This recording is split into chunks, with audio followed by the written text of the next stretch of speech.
நெல்லிக்காய் இது என்ன பண்ணும் அப்படின்னா நம்ம உடம்புல இருக்கக்கூடிய புரோட்டீன் லெவலை அதிகரித்து கொழுப்பை கரைச்சி உடல் பருமனை தடுக்கும். வெயிட் லாஸ் பண்ணணும்னு ஆசைப்படுறவங்க டெய்லியுமே காலையில் வெறும் வயிற்றுல ஒரு கிளாஸ் ஆஃப் நெல்லிக்காய் ஜூஸ் எடுத்துக்கலாம். கூடவே இது நம்மளுடைய போனுக்கு நல்ல ஒரு டென்சிட்டியை தரும். அதோட இதில் அளவுக்கு அதிகமான ஆன்டி ஆக்சிடென்ட்ஸ் இருக்கனால கேன்சர் செல்ஸை கூட ஈஸியாக தடுத்துட முடியும்.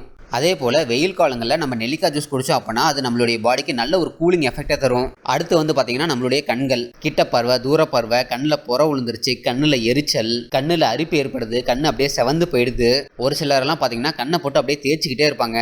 மெயினாக சுகர் பேஷண்ட்டுக்கு பார்த்தீங்கன்னா கண் பார்வை அப்படியே கிராஜுவலாக மங்க ஆரம்பிக்கும்.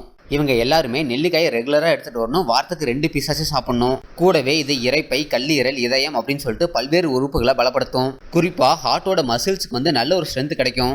இதனால் இதயத்தோட சுருங்கி விரியும் திறன் நல்லாயிருக்கும். அதாவது பம்பிங் ரேட் நல்லாயிருக்கும். இதனால் உடம்பு ஃபுல்லாக ரத்த ஓட்டம் சீராயிடும். ரத்தம் உடம்பு ஃபுல்லாக சீறி பாஞ்சாலே போதும், ஒவ்வொரு செல்களும் அதை நியமப்படி ஆரோக்கியமாக வேலை செய்ய ஆரம்பிச்சிடும்.